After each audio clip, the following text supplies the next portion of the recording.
Hello and welcome to this first ever weekly coding challenge. These challenges are meant to be something short, fun, and simple that you can do in under an hour. And each challenge will start with a prompt that'll give us an idea of what kind of features to add to the project. And from there you can build out the project in whatever programming language or framework that is best for you. Once you're done building the project, share it on Twitter with the hashtag #WeeklyCodingChallenge. So let's look at this week's prompt. Here we have Brennan, who's a web designer, and he likes to use interesting shapes in his web pages. He's looking for an app that will allow him to change the border radius property and copy the CSS code. So whenever I start a new project, I like to break it down into user stories. User stories are very simple sentences that explain what the user should be able to do. And this can be as simple as, I can see a box on the page. That'll give us a starting point or some kind of shape that we can use to show the border radius property being changed. Another user story could be, I can change the border radius property for each corner. And lastly, the third user story could be, I can copy the CSS code for the border radius property. So once I've got the user stories figured out, the next thing I like to do is figure out what tech stack I'm going to use or what language or framework I'm going to use. And for this project, I'm going to use JavaScript and React, but you can use whatever programming language or framework that you'd like. And the reason I'm choosing JavaScript and React is because it's what I'm most familiar with. I'm a web developer and I use React at work, so it just comes naturally to me. You could build it in vanilla JavaScript, but in my opinion, React is much faster. For styling, I'm going to use Bootstrap and the React Bootstrap library. Again, it's about getting something working as fast as possible. Bootstrap will allow me to make the app user-friendly without having to write out all the styles, which could take a really long time. Lastly, I'm going to be using Jest and the React testing library because I like to use a test-driven approach when building out my apps. So if you've never heard of test-driven development, it has 3 phases: red, green, and refactor. In the red phase, you're writing tests that prove that whatever feature you're implementing actually works. And it's called the red phase because most of the terminal output as you're running the tests are going to be red. The next phase is the green phase. In this phase, you're writing as little code as possible and typically the most simplest, straightforward solution to get the test to pass. And the phase is called green because the terminal output should turn green as your tests pass. And the last phase is called refactor. Here we're cleaning up the code and making everything nice and easy to use. So with all that out of the way, let's jump into the code. Okay, so here I have your regular Create React app project. And if you haven't used React before, it gives you a few things. So we have this public folder with your index.html and everything. And in the index.html file, you have a root. See if I can find it. So you have this root element here, and React is going to generate all the elements that we want on the page. It's going to generate it inside of this root. And so this is just the page that's going to get displayed. This is what's in public. Usually don't touch anything in there, except maybe if you wanted to change the title, but that's that. The big folder that we're going to be working in is the source folder, the src source folder. And this also has an index file, index.js. And this is kind of the entry point for our application, and you see we're rendering the app component inside of our root element from the index.html file. So this app component is coming from the app.js file. And I like to rename this to app.jsx just because Emmet seems to work better if it's called JSX. So in here they kind of give us this boilerplate React app just to get things started. And so if we run the app, npm start. So here we have this nice little React spinning logo and some text just to get us started. We're going to get rid of all of that. So we'll just get rid of this. And we gotta have something in here, so we'll just put an empty div. That's fine. Oh, and when I saved, it actually got rid of the import of the logo that was in there. So if we're not gonna use that, we can actually delete the logo, where is it? Yeah, logo.svg. We need to delete that. And I'm also going to stop this. We're not going to need it for a minute. Hello. Okay, there we go. So in here we have a app.test.js file. And it gives us a, as test to get us started, but I'm going to get rid of that. And we're going to, these tests are going to be for our app.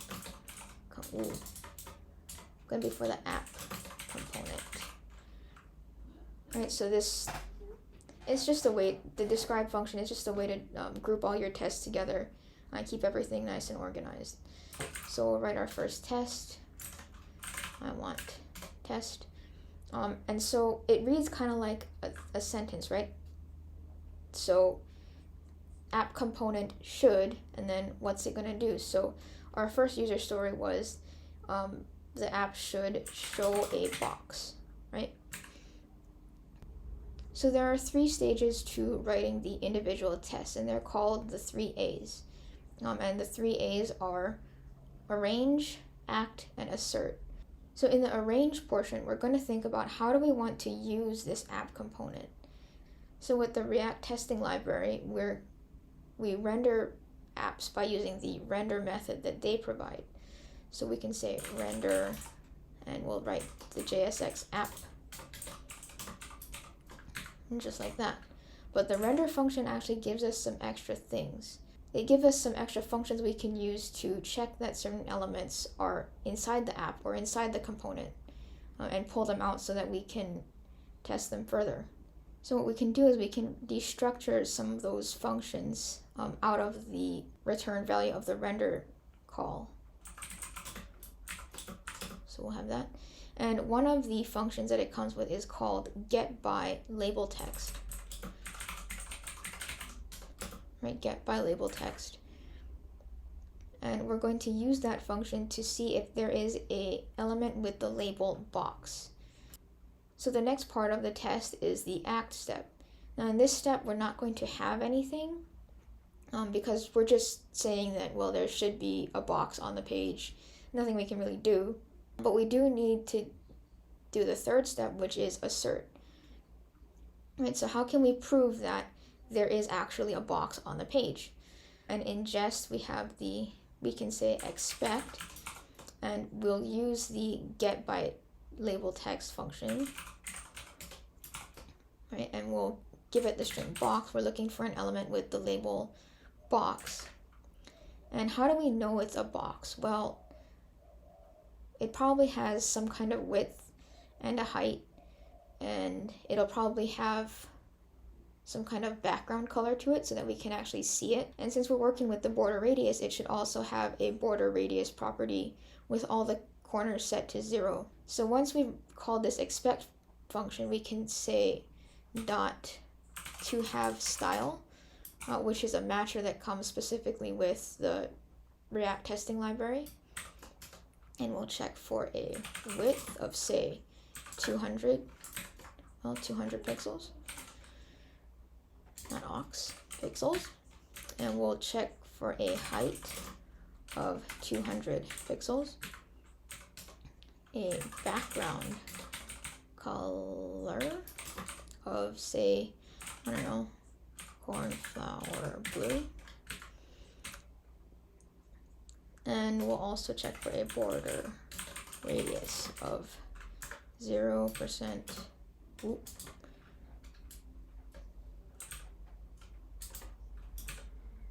Nope, 0%. No. 0%. No, come on. Right, so I have 0% 4 times. Alright, and that's our first test. Right, so if we run this test, we'll come in here and we'll say npm test. Right, and we'll see that our tests fail. Right, so this is the red phase. So now we can move on to the green phase, where we actually write the code. So in the green phase, the goal is to write as little code as possible to get that test to pass. So we know from our test that we're expecting an element to have the label box. So let's work with that first, right? So here we'll use the area label and we'll give it box. So if I save and I run that again, you'll see we have a different error. Now it's telling us that our box doesn't have any of the styles that we said it was going to have. So we can work on that. We can say style. We can give it a background color.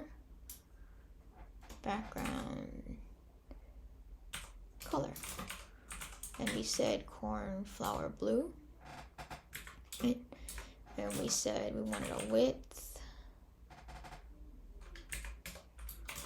of 200 pixels and a height of 200 pixels and a border radius of, see if I can do it this time, 0%, 0%, 0%, and 0. Okay, so now if I save that and run the tests again, we are still failing. Okay, so it's saying that our background color and the border radius are not the same. Well, are not what was expected. So it's possible that I spelled this wrong. Nope. Background color was spelled wrong. Great.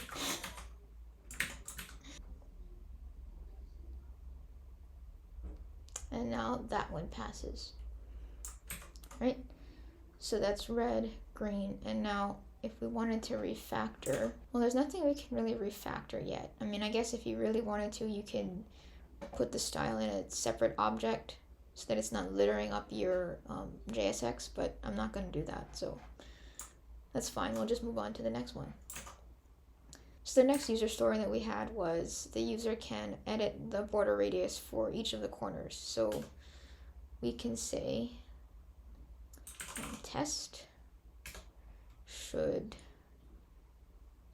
change the border radius. So the first part of writing our test is the arrange part. So we'll do the same thing we did before. Render the app and get the get by label text function. So I'll just copy that. But something else we can do is we can get some elements that we can act on later. So in this test, we're actually going to be able to use that act step. So for the act portion, we're going to grab some elements off the page that the user is going to be able to input text to edit those corners, those border radiuses. And we can store those elements in a variable because we're going to use them more than once. And you'll see why in a minute. So we might say top left input, and we'll get by label text top left. And the label text, they're human readable code, so I'm going to have spaces and capitals and things. We can copy that and say, let's move this up, say maybe top right input, change this to right, and then we can copy both of these and just change the tops to bottoms. So these are the 4 inputs where the user is going to enter their number that they want to assign to the border radius. So now we can act on these elements. So in the React testing library, we also have the user events object. So user events, and it'll import that for me. And on the user events object, we have something called .clear. So we want to make sure that the element has no text inside of it before we start typing.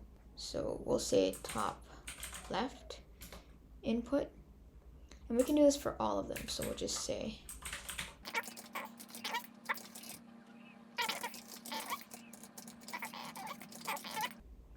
so we've emptied out all the inputs of any default text that we might have, because maybe we want to display 0 inside of the input. I like to do that, or to have some placeholder text just so that the input's easier to see. So once we've emptied the input, we can actually start typing. So let's say we want it to be 100% on every corner, so basically a circle. So what we do, we can say user event dot type, and we'll give it the element that we want to type. So top left, and we'll say we want to say 100. Because it's just going to take a number, we'll add the percents automatically. And we can do this for every element that we have selected here. So we'll change this. And so they're all going to have 100 typed into them. Each of those inputs should have a value of 100. So that's it for the act step. So now in the assert step, in writing our tests, we're going to check and see if our border radius actually has those values inputted as the style. So we can say expect, and we're going to have to grab our box again. So get by label text box, right? And we're going to say to have style, and this time we're just going to check that border radius, that it's 100 on all sides, all corners. Right, so again, if we run that test, well, it's already been run and it fails. Nope, it's gonna run again. Okay, so we ran the test and it's failing because we don't have all those inputs there yet. So let's do that first. Since we can only have one element here, I'm gonna use a fragment for now.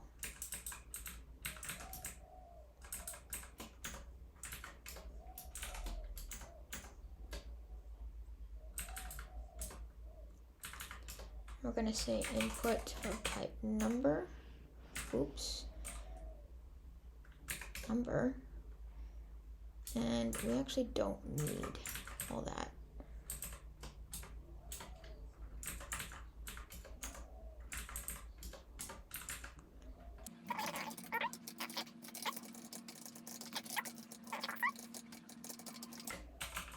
And I know I can use the search and replace, but I'm too lazy. So bottom right. So now that part of the test should pass. Just needs a slash. There we go. Right, so now it's complaining that the border radius on our box is not correct. So this is going to take quite a bit of work, but again, using as little code as possible, right? So for each of these inputs, we're going to have a state property. And I know there's more efficient ways of writing this out, but another part of test-driven development is that you want to use the most straightforward, obvious solution first. The refactor stage is where we can think about how to do things more efficiently. So we can say use state, and we'll say top left, and we'll give it a default value of the string 0. And I will import use state. Okay, and we'll do that for all of them. So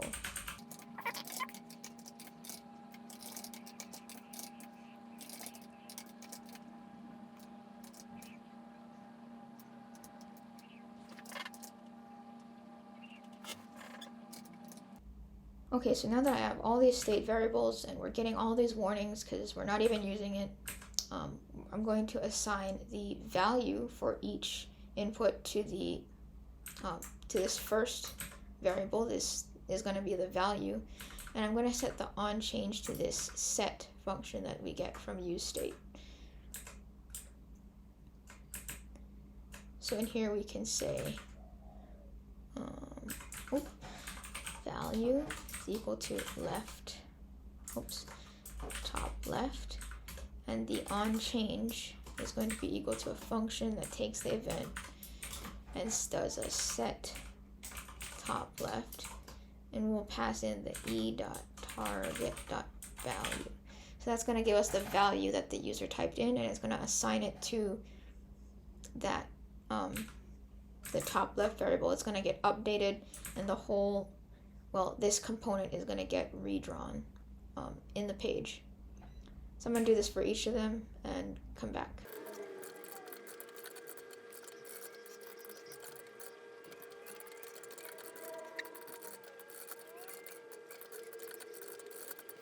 Okay, so this is what we've got, and we'll see what's happening with the tests.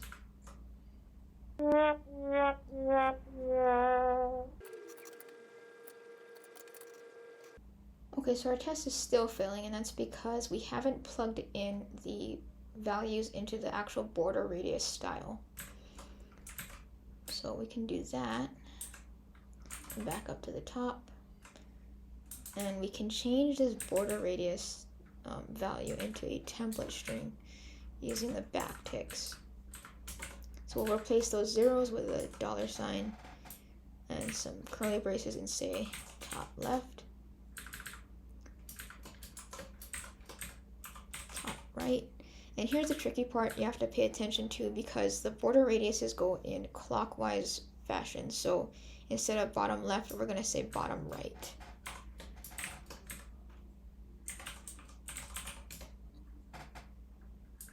And then bottom left.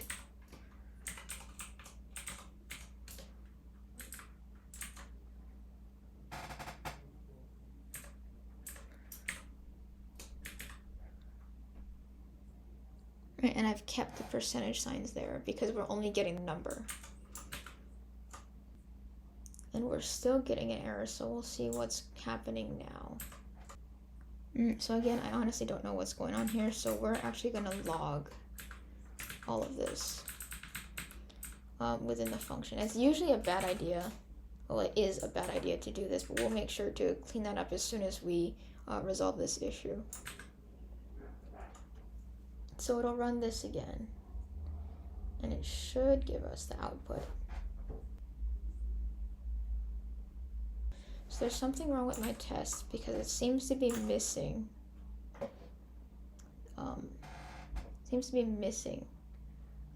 The function O, because I forgot to change.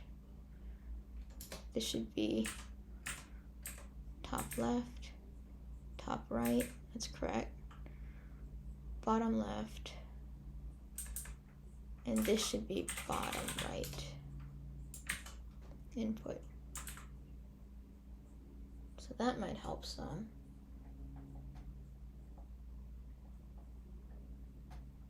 We're still missing that top left. But why?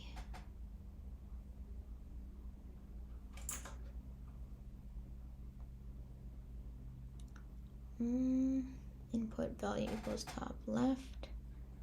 On change set top left to be e.target.value. Oh, because this is not on change. Now it's on change. Okay. And now we see our tests are passing. So let's get rid of that console log before it causes a meltdown. It's just very intensive to be console logging every time the state gets updated. So that's another test passing. So the last user story was the user can copy the CSS code for the border radius into the clipboard. So again, we're going to write another test. It says test should copy the code.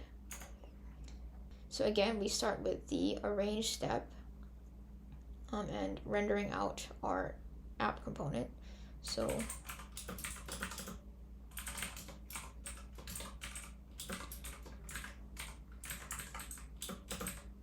And we're still going to get that get by label text. So that's the arrange step. Now we can act. We want to be able to click on some element, maybe with the label code, and see that the text has been copied to the clipboard. So when you copy something to the clipboard, so the way that we're going to copy to the clipboard is we're going to call a function called write to clipboard, and it's on the clipboard object, which is on the navigation object, which is in the windows. So we're going to grab that function, and we're going to actually check to see if it was in fact called, and we're going to assume that the browser people did their job and that it actually copied to the clipboard. So navigator dot clipboard dot write text. That's what it was called. So, and we're going to check that this was called. So to have been called. Okay, so there's that.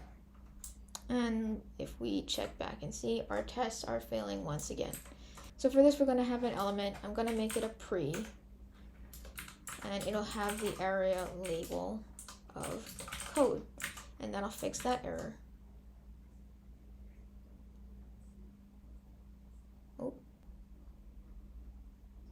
Oh, capital C, code.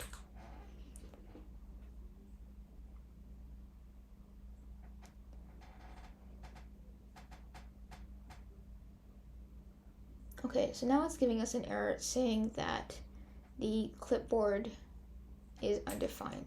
So jest is a little bit different from the actual DOM. So what we're going to do is we're going to say object dot, oh no, we're going to say object dot assign, and we're going to take the navigator object, and we're going to add some things onto it. So it's called clipboard, right? The clipboard is an object, and it has a function called write text. And so what we do is we can mock this function. We'll say jest.fn, and we're going to call that function, and it's just going to give us a mock function. So it's not actually going to call the function, but it's going to act like it was called. So if our code was going to call that function, then this mock is going to get called, and that's what we're testing for, is if this function got called. So we save, and so now it's saying, hey, wait, that function was never called. So that's our next step we're going to fix. And something we might also want to add too is we can check that the pre actually has text in it, because I just realized that I forgot to add the code that's actually going to go within the pre tags. Right, and it's perfectly okay once you've written the test to go back and edit the tests. The point is that the tests agree with the production code, and the tests are kind of just a tool to help you think about how to write code that's actually usable or enjoyable to use. So we can say expect code. That's right, we do have it. We can say to have text content.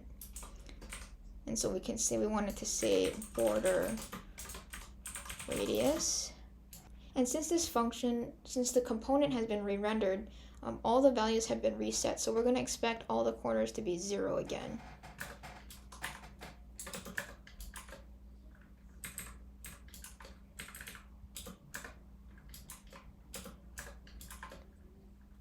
And there's also going to be a semicolon at the end because it is a style.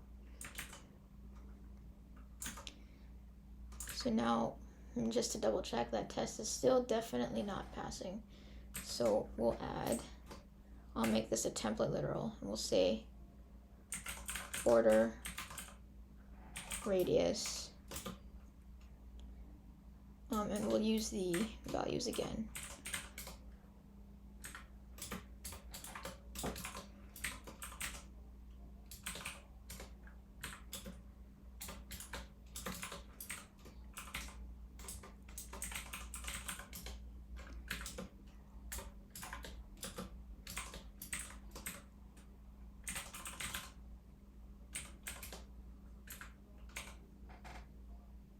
Oops.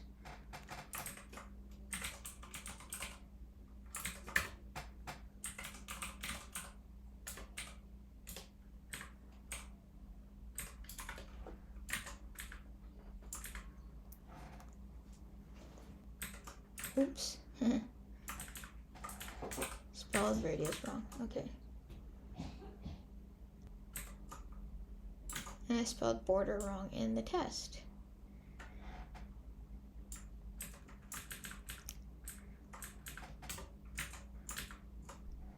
Okay.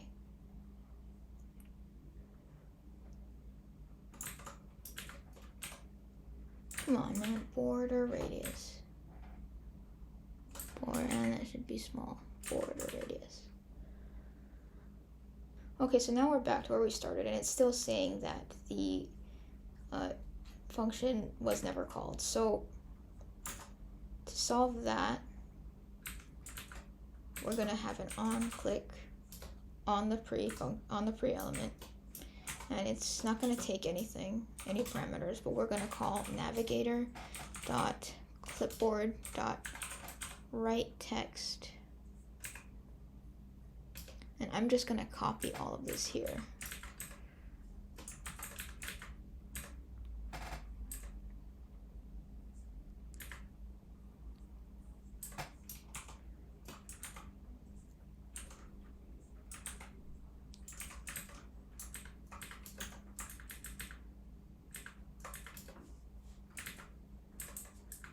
Okay, so now we have our onClick function that's going to call that copy text, that write text to the clipboard. And we see that all of our tests are passing. So at this point, we've gone through all the user stories, and the one thing that we haven't done is to work on the UI. So I'm going to start the development server again, and we're going to take a look at the page and see how we can make it the user experience as nice as possible. So we're going to do npm start. So here we've got our page, and it looks ugly. So as mentioned before, we're going to use the React Bootstrap library to make things look a little better. So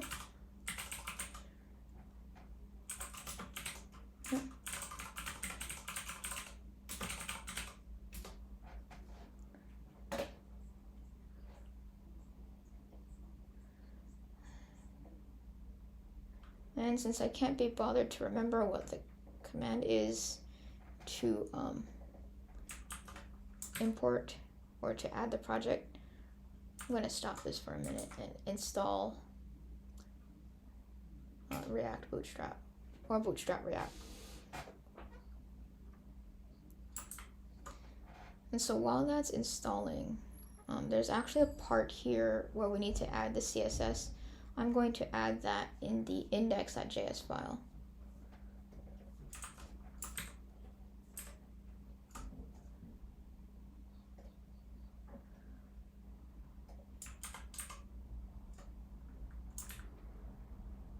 Still not done.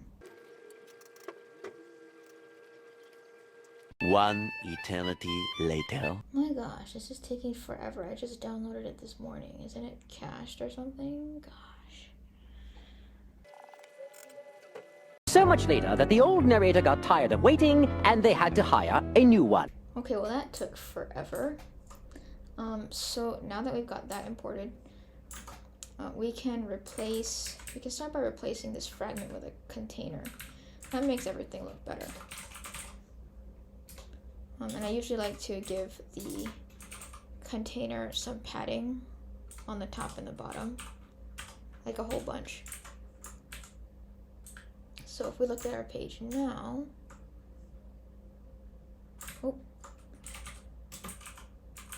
start the server again.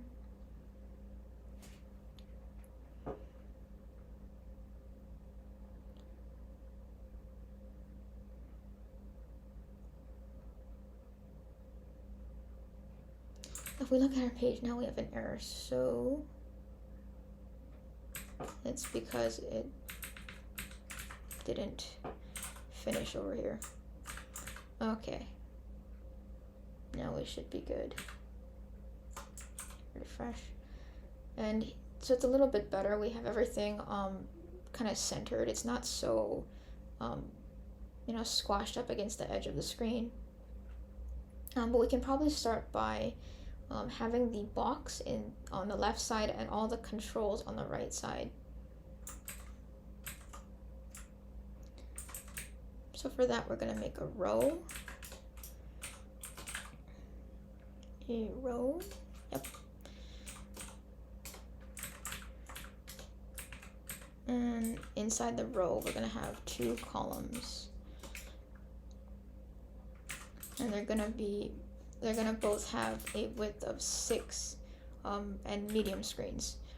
So what that means is that it's going to take up half the width of the screen on medium screen sizes and up.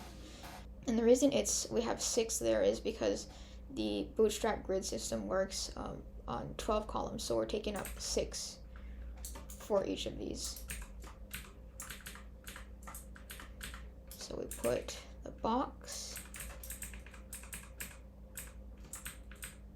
in there. I have to import the column. And then we have to grab everything else and put in the other column.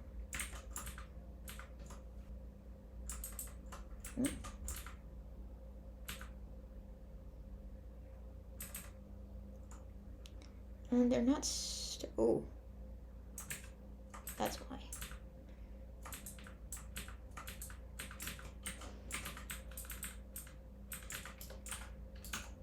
There we go.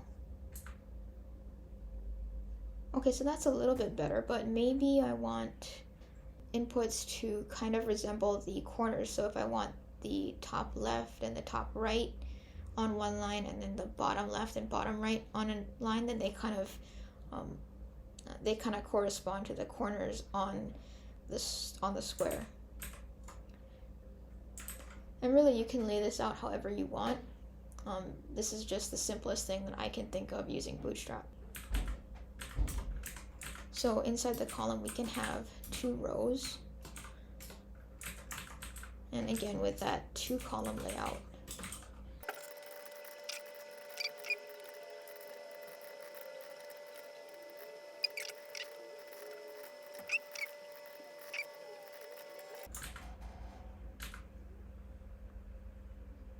That looks a little bit better. We can even make the inputs look better by using the form controls that Bootstrap has.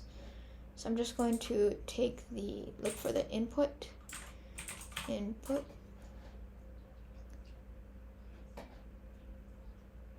we're going to replace it with form capital F dot control capital C, and replace all of it. And then of course we have to import the form from React Bootstrap.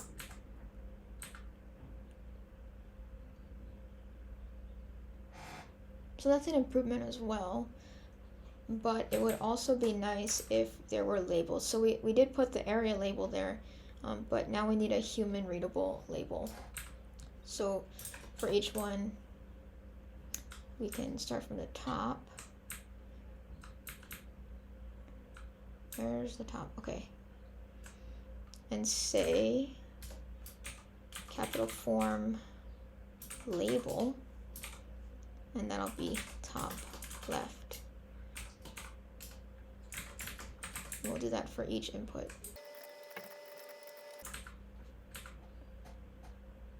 So that's looking a little bit better. I'd also like some padding between the rows, so we'll do maybe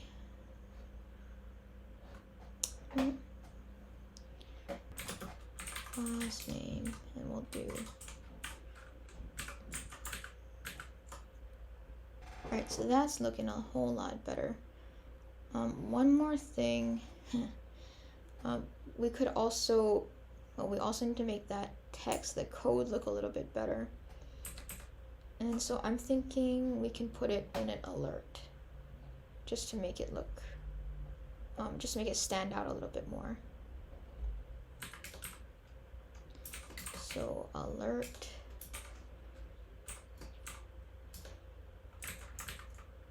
And I'm gonna have a variant of info. It's kind of like a light blue.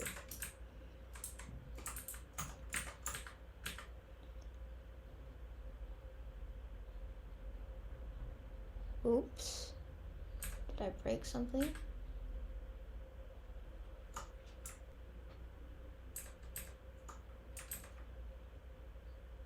Ooh, because we imported the wrong alert. So make sure that comes from Bootstrap React and not just Bootstrap. Right, and we can also distance it from the rest of the controls. They're kind of related, but I think it would be nice to have some separation there.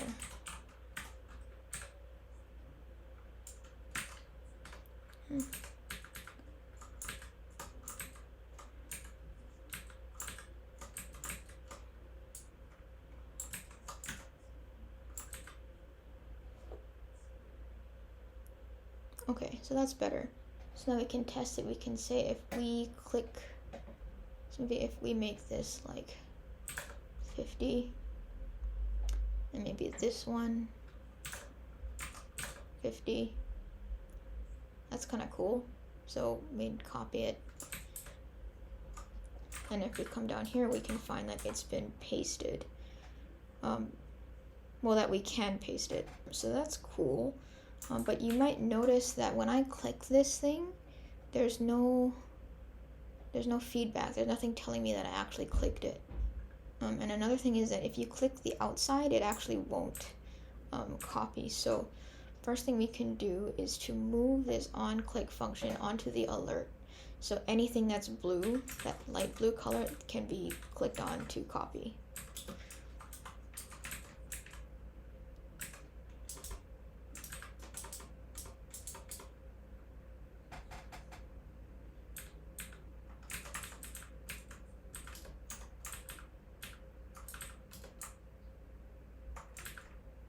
Oh.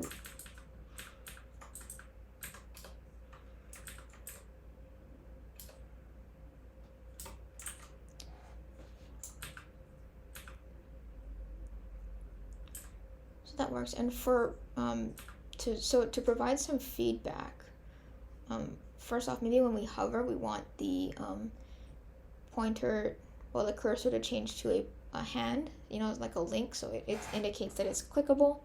And when it actually gets clicked, I want the color to change temporarily to kind of let people know that it's been copied. So for that, we actually do need a little bit of CSS. So we'll do that. We'll empty out this app.css file, and we'll have a class called hover. And on the hover state, we're gonna say maybe have a pointer. Well, actually, it's cursor property, and it's a pointer. But when the hover element gets active, we want to change the background color to be something like, say, CCF, so like a kind of a blue, but like maybe a darker blue. And we can apply that hover class to our alert. Right, so now when I hover, it's a hand, and when I click, it's like a little darker shade of blue. But then the question is, when I hover, like, what is this clicking? Because when I click it, you think it's a link, but when I click, nothing happens.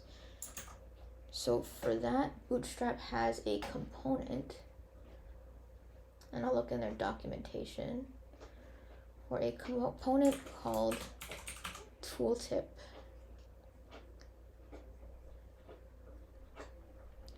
Right, so you can see there's different examples of this tooltip. This one, if you click it, then it appears. And I like this one because it shows you all the different ways. So if I hover here, it's the top, and they show you all the different positions. So I'm gonna just grab this from the docs, and we'll fix it up so that it fits. We'll change it so that it fits our needs. I'll just copy all of it. Okay.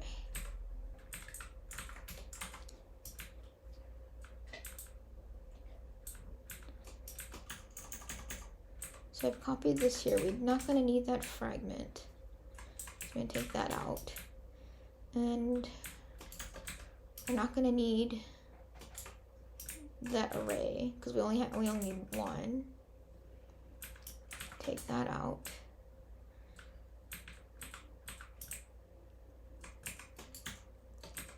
And we need to import this overlay component, overlay trigger. And we're not going to need the key anymore. We have to replace all the placement with, I want it at the top. So that'll tell it the position that it wants to be in, that we want the tooltip to appear in. And so this is the tooltip itself, that black bubble that comes up. And in here we're going to say, click to copy.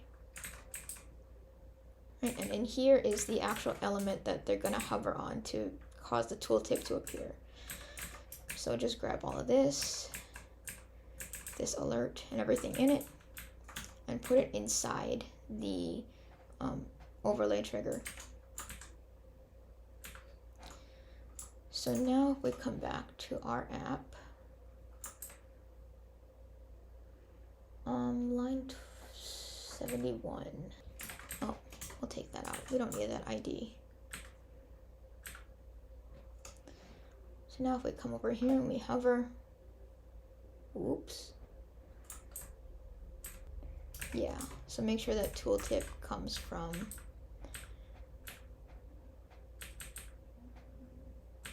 the right import. So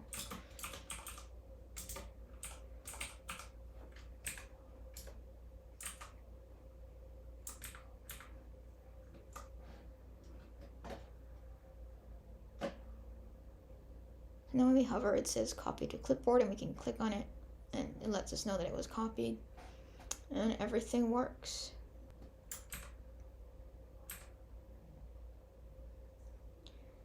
Okay, so let's just do one more refactor. I think one thing that I'd like to do is to have, to keep track of this border radius value so that we don't have to keep typing this long string over and over again. So I'm just gonna grab this, and we can call it, we can actually call it border radius like that.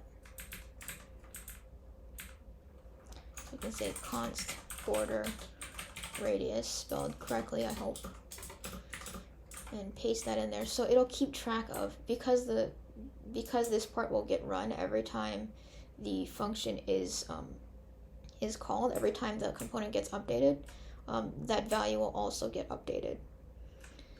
So inside here, we can say, we can use that inside the onClick function. That'll help a whole bunch.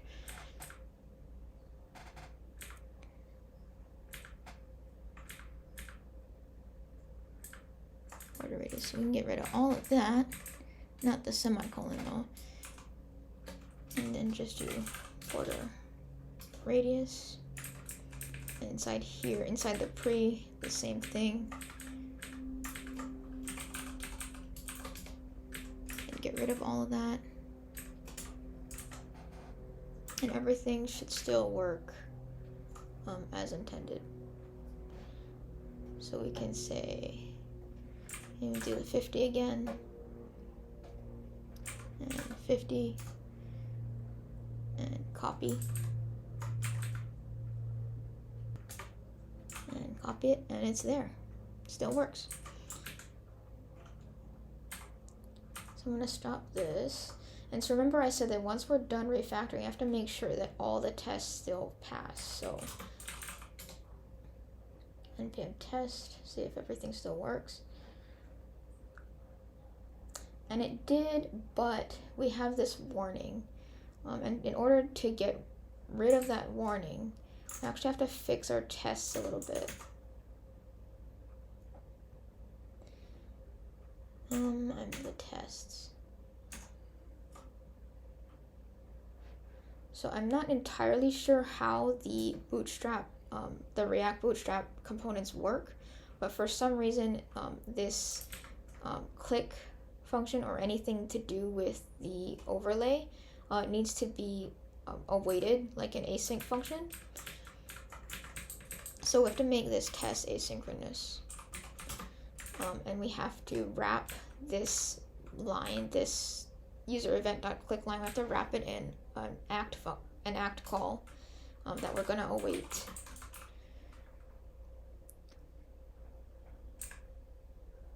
Right, so async and await. So if we save that, we should pass with no warnings. Yep, and that's all good. Alright, so that's our app pretty much completed. We've implemented all 3 user stories. The user can see the box, the user can edit the border radius, and they can copy the CSS code. And remember that these prompts are just a starting off point. This is by no means all the features that you could have in your project or in your app. We said that Brennan was a web designer who wanted to use interesting shapes in his project. So, there's so much more you could do besides border radius. You could make a path editor or anything like that. And you might have also noticed that we didn't strictly follow the test-driven development model for each test. Some tests didn't have a refactor stage. Some tests did. Even within the test, some didn't have all the steps. Our first test didn't have an act step, and that's perfectly fine. These test-driven development models, these things are there to help you be a little bit more organized about your code and think before you write the code. And in my experience, it does make the code better.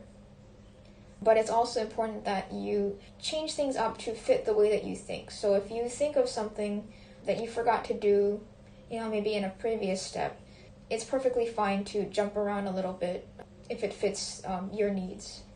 So that's it for this video. I hope you had fun, and don't forget to share your project with the hashtag weeklycodingchallenge.